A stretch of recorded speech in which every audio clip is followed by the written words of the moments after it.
If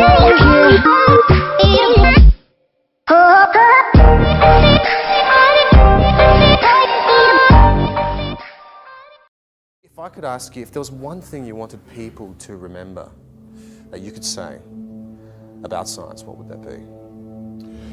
That the universe is knowable, and one need not appeal to mystical, magical forces to account for things. Even if a day arises where something unfolds in front of your eyes that you cannot explain, just because you cannot explain it does not mean it is being driven by mystical, magical forces. It just means it's being driven by laws of physics that we know and you have yet to learn, or that we have all yet to discover. But the universe is knowable, and that's an amazing thing. It's knowable by our feeble human brain that rose up out of the Serengeti, the plains of Africa, to rise up just to survive, to not get eaten. And we build a civilization where we have sufficient free time so that we can contemplate our place in the universe. Here, right? Yeah, okay. Good. All right, just a couple of thoughts. One that's sort of deeply cosmic and another one that is fascinatingly disturbing, I think. But you'll be the judge of this. Consider a couple of fundamental facts that has been gleaned in the past 60 years. That the ingredients, if you had asked your chemistry teacher 50 years ago, once you looked at that mysterious chart of boxes that sat in front of your class, the periodic table of elements, where did those elements come from?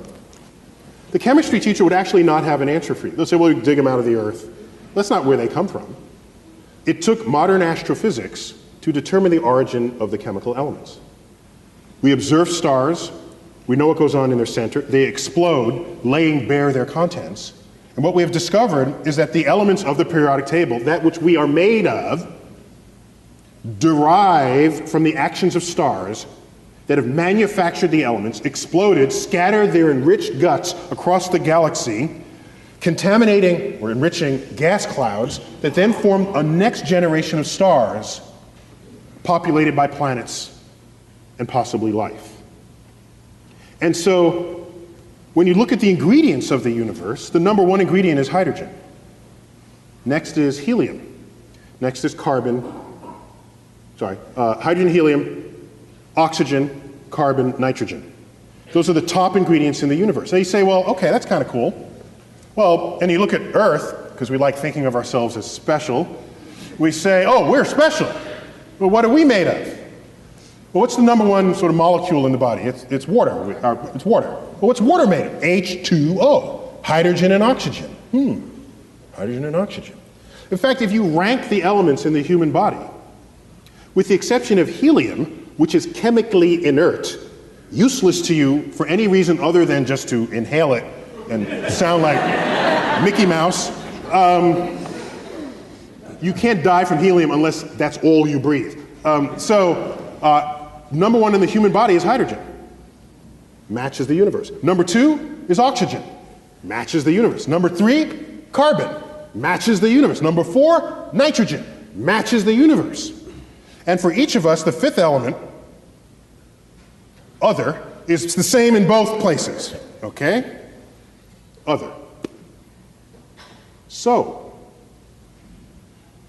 we learned in the last 50 years that, of course, not only do we exist in this universe, it is the universe itself that exists within us. And had we been made of some rare isotope of bismuth, you would have arguments, hey, we're something special.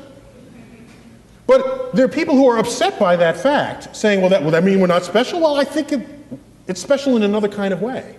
Because when you look up at the night sky, it's no longer we're here and that's there. It's that we are part of that. And that association, for me, is actually quite enlightening and ennobling and enriching. In fact, it's almost spiritual, looking up at the night sky and finding a sense of belonging, given what we've learned about the night sky. And so now we have ourselves. Now, are we alone in the universe? We're made of the most common ingredients there are. And our chemistry is based on carbon. Carbon is the most chemically active ingredient in the entire periodic table. If you were to find a chemistry on which to base something really complex called life, you would base it on carbon. Carbon is like the fourth most abundant ingredient in the universe. Isn't that rare? You can make more molecules out of carbon than you can all other kinds of molecules combined. So if we ask ourselves, are we alone in the universe? It would be, in spite of my diatribe about UFOs, I tell you in the same breath that it would be inexcusably egocentric to suggest that we are alone in the cosmos. The chemistry is too rich to declare that. The universe, too vast.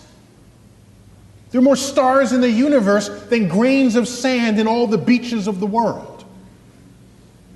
There are more stars in the universe than all the sounds and words ever uttered by all humans who have ever lived. To say we're alone in the universe. No, we haven't found life outside of Earth yet. We're looking, haven't looked very far yet. Galaxies this big, we looked about that far. But we're looking. And how about life on Earth? How is it hard to form? Just because we don't know how to do it in the lab doesn't mean nature had problems. So it may be, given that information, that given the right ingredients, which are everywhere, life may be inevitable, an inevitable consequence of complex chemistry. If that's the case, we look around our own solar system, we look at Mars. All the evidence suggests that Mars was once a wet, fertile place, an oasis. There are dried riverbeds and floodplains and river deltas and meandering rivers. It's all bone dry now. Something bad happened on Mars. Some knobs got turned in its environment that left it the way it is right now. Some bad knobs got turned on Venus too. Runaway greenhouse effect. You saw the clip on that. 900 degrees Fahrenheit on Venus. Some knobs got turned there too. People say, why spend money up there when we spend it? Because up there we might learn about down here, okay? I don't want a runaway greenhouse effect here. Venus is the best example in the solar system of a planet gone bad. Let's learn about that first. So, it turns out we learned that asteroid impacts, when they hit, can cast rocks in the surrounding areas into space with escape velocity, so they never come back to the planet from which it was launched. If Mars was wet and fertile before Earth was, as all evidence suggests, and if Mars had life before Earth had life, it is possible for there to have been bacterial stowaways in the nooks and crannies of the rocks that were cast into space. There's some hardy bacteria that we already know exists on Earth. Survives extreme temperatures, pressures, freeze-dried, reconstituted, radiation. The hostile environment of space would be nothing to some of these bacteria. It may be that life on Earth was seeded by bacterial stowaways on rocks that were cast free from Mars. This is a plausible scenario that's called panspermia, the transference of life from one planet to the next. If that's the case, that makes all of us descendants of Martians. I want to alert you in advance. Now, let me give you a disturbing thought. A fascinatingly disturbing thought, and we'll leave you on that note.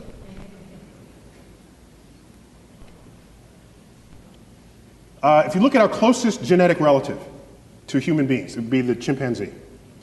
We share like 98+% identical DNA. We are smarter than a chimpanzee.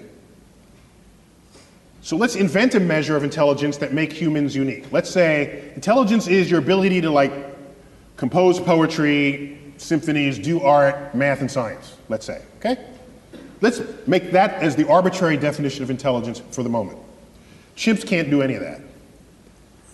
Yet we share 98, 99% identical DNA, okay?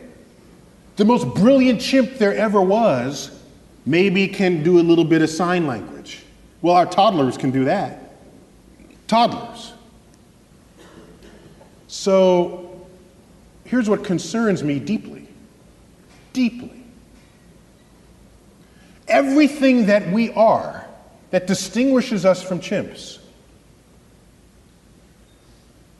emerges from that 1% difference in DNA. It has to, because that's the difference. The Hubble telescope, that's in that 1%. Maybe everything that we are that is not the chimp is not as smart compared to the chimp as we tell ourselves it is. Maybe the difference between constructing and launching a Hubble telescope and a chimp combining 2 finger motions as sign language, maybe that difference is not all that great. We tell ourselves it is, just the same way we label our books optical illusions. We tell ourselves it's a lot. Maybe it's almost nothing. How would we decide that? Imagine another life form that's 1% different from us in the direction that we are different from the chimp. Think about that. We got 1% difference and we're building the Hubble telescope. Go another 1%. What are we to they? We would be drooling, blithering idiots in their presence. That's what we would be. They would take Stephen Hawking and roll him in front of their primate researchers and say, well, this one is like the most brilliant among them because he can do sort of astrophysics in his head. Oh, isn't that cute? Little Johnny can do that too. Oh, that's so nice. Oh, in fact, Johnny just did that. Let me get it. It's on the refrigerator door. Here he is. He did it in his elementary school class. Think about how smart they would be. Quantum mechanics would be intuitive to their toddlers. Whole symphonies would be written by their children and, like I said, just put up on the refrigerator door the way our pasta collages are on our refrigerator doors. So the notion that we're going to find some intelligent life and have a conversation with it? When was the last time you stopped to have a conversation with a worm? Or bird? Oh, well, you might have had a conversation, but I don't think you expected an answer, all right? So, we don't have conversations with any other species on Earth with whom we have DNA in common. To believe that some intelligent other species is going to be interested in us enough to have a conversation, they'll look at our Hubble telescope and say, oh, isn't that quaint? Look at what they're doing. So I lay awake at nights wondering whether simply we as a species are simply too stupid to figure out the universe that we're investigating. And maybe we need some other species, 1% smarter than we are, for which string theory would be intuitive, for which all the greatest mysteries of the universe, from dark matter, dark energy, the origins of life, and all the frontiers of our thought would be something that they would just self-intuit. I'm jealous of that possibility because I want to be around for those discoveries. Thank you all. 22. Wait, and how old are you? How old are you? How old are you? How old are you? 6 3/4. Okay. So wait, you have to tell everyone that because if I repeated it, you'd think I'm lying. Okay, go. 6 3/4. Yeah. Love those fractions. Yes. Yeah, keep going. Okay, if you're asking those questions now, you'll be the deepest thinking adult there ever was. So what is the meaning of life? I think people ask that question on the assumption that meaning is something you can look for, and then, oh, I found it. Here's the meaning. Here's what it is. I've been looking for it. Okay? And it doesn't consider the possibility that maybe meaning in life is something that you create. you manufacture for yourself and for others. And so when I think of meaning in life, I ask, have I learned something today that I didn't know yesterday? Bringing me a little closer to knowing all that can be known in the universe. Just a little closer. However far away all the knowledge sits, I'm a little closer. If I live a day and I don't know a little more that day than the day before, I think I wasted that day. So the people who at the end of the school year say, this summer I don't have to think anymore. I'm thinking, what? To learn is to become closer to nature. And to learn how things work gives you power to influence events. Gives you power to help people who may need it. Power to help yourselves, to shape a trajectory. So when I think of what is the meaning of life, to me that's not an eternal, unanswerable question. To me, that is in arm's reach of me every day. And so for you, at age 6 3/4, may I suggest that for you, you should explore nature as much as you possibly can. And occasionally that means getting your clothes dirty because you might want to jump into puddles and your parents don't want you to do that. You tell them that I gave you permission to jump into puddles. Okay? You know what else? You know what else?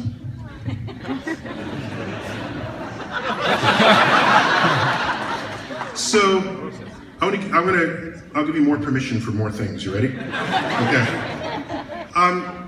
Have you ever pulled all the pots and pans out of the cabinet before and hit them with the wooden spoon? Have you done that yet? Have you done that? In a way. He said, in a way. And what did your parents say when you did that? Well, I did it with paper plates, but... Oh, you did it with paper plates. That's not nearly as fun as doing it with the pots and pans. Okay? So you have my permission to pull pots and pans out of the cabinets and bang on them with spoons and knives and things. Not knives. Spoons. Okay. So, here's the thing. You're still a kid. And part of being a kid is exploring the world around you. And all the way the laws of nature influence that world. So take different pots and pans and hit them with a spoon, and they'll all sound different. They'll sound different with different spoons. Some pans are aluminum, some are steel, some are copper. They'll sound different, and that's kind of a fun experiment. And most parents will say, don't do that, you're getting them dirty. Stop doing that, you're making too much noise. You tell them, then why did you have me in the first place? Okay? You tell them that. Okay? Because just to remind them that they didn't have kids so that they could keep having a neat house. Okay? Because kids make things messy. And there's a reason why they make things messy, because they're exploring the world around them. And so you have my permission. Now, if you get in trouble, I'm not going to be around. I'm going to be back. But we have witnesses here, right? Okay. So your meaning in life will be enhanced if you're given as much freedom as you can to explore the world. Then when you get older, you will become so close to how the world works that when a problem arises that needs a solution, you will say, I know how to solve that.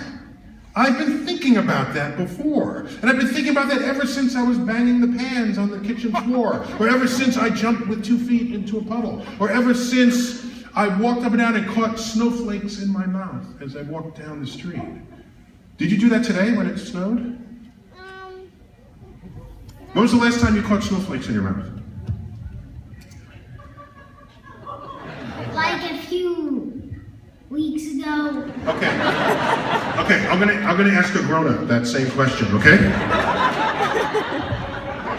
When was the last time you caught snowflakes in your mouth? I don't remember. You see the problem here, okay? The grown-ups have forgotten how to embrace nature, how to think about the natural world.